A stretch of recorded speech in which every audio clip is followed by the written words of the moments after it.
نحمده ونصلي ونسلم على رسوله الكريم اما بعد فاعوذ باللہ من الشیطان الرجیم بسم اللہ الرحمن الرحیم. معزز سامعین السلام علیکم. آج مجھے اس عظیم موضوع پر لب کشائی کرنے کا موقع ملا ہے. اس کا عنوان ہے اقبال کا فلسفہ خودی. صدر علی وقار خودی کیا ہے؟ راز دوران حیات. خودی کیا ہے؟ بتانے کائنات. ازل اس کے پیچھے ابد سامنے، نہد اس کے پیچھے نہد سامنے. زمانے کے دھارے میں بہتی ہوئی، ستم اس کی موجوں کے سہتی ہوئی. ازل سے ہے یہ کشمکش میں آسی ہوئی خاک آدم میں صورت پذیر. خودی کار نشمن تیرے دل میں ہے، خودی کار نشمن تیرے دل میں ہے. فلک جس طرح عام کے دل میں ہے. صدر وقار خودی فارسی زبان کا لفظ ہے جو لغوی اعتبار سے علانیت، خود غرضی، خود مختاری اور غرور تکبر کے معنی میں استعمال ہوتا ہے. لیکن اقبال کے فلسفہ خودی میں غرور تکبر کے معنی میں استعمال نہیں ہوا، بلکہ اقبال کے نزدیک خودی ناقید کا احساس کا، جذبہ خودداری کا، غیرت مندی کا اور دوسروں کا سہارا تلاش کرنے کی بجائے اپنی دنیا آپ پیدا کرنے کا. صدر علی وقار اقبال کا فلسفہ خودی کیا ہے؟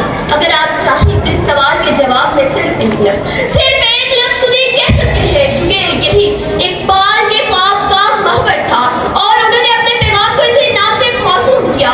صدر علی وقار اس محور تک اقبال کی رسائی ذات و کائنات کے بارے میں مختلف سوالات کے جوابات کی تلاش ہوئی کہ انسان کیا ہے، کائنات اور اس کا اصل کیا ہے. آیا یہ فعل واقعہ وجود میں ہے یا پھر فریبی نظر ہے؟ اگر فریبی نظر ہے تو اس کے پس پردہ کیا ہے؟ وہ تمام سوالات جن سے انسان کے وجود کا اثبات ہوتا ہے اردو شاعری میں اقبال سے پہلے غالب نہیں اٹھائے تھے. صدر علی وقار اس فلسفے میں خودبینی اور خدابینی لازم و ملزم ہے.